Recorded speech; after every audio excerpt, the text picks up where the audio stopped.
Price and payment.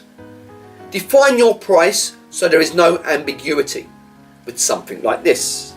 The price of the goods shall be the price set out in the order, or if no price is quoted, the price set out in the supplier's published price list in force as at the date of delivery.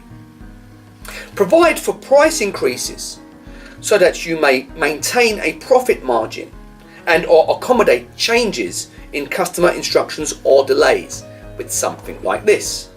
The supplier may, by giving notice to the customer at any time up to 3 business days before delivery, increase the price of the goods to reflect any increase in the cost of the goods that is due to A, any factor beyond the supplier's control, including foreign exchange fluctuations, increases in taxes and duties, and increases in labour, materials and other manufacturing costs. B, any request by the customer to change the delivery dates, quantities or types of goods ordered or the specification. Or C, any delay caused by any instruction of the customer or failure of the customer to give the supplier adequate or accurate information or instructions. Define payment terms, your payment terms, and ensure time for payment is of the essence, no delay. Pass on the liability of debt collection and enforcement costs to the customer to ensure you don't end up out of pocket with something like this.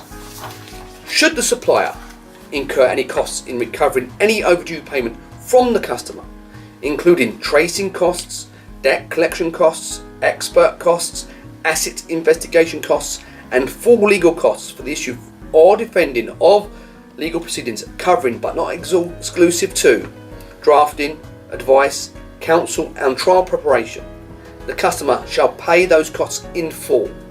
Sums payable in accordance with this clause shall become due without any need for further proof when either legal representation is called upon or the claim is referred for debt collection. Prohibit customers from setting off sums they feel you owe them against amounts due unless required by law. In addition, allow for situations where you can set off amounts owed from the customer to you against amounts you owe the customer, for example, resulting from accounting errors or credits, with something like this. The customer shall pay all amounts due under the contract in full without any set-off, counterclaim, deduction or withholding, except for any deduction or withholding required by law.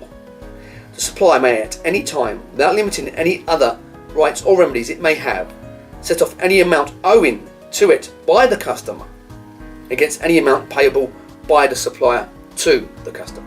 If there is anything I've discussed of interest to you, or if you need help with your terms and conditions, please do not hesitate to get in touch on the number listed at the end of this video.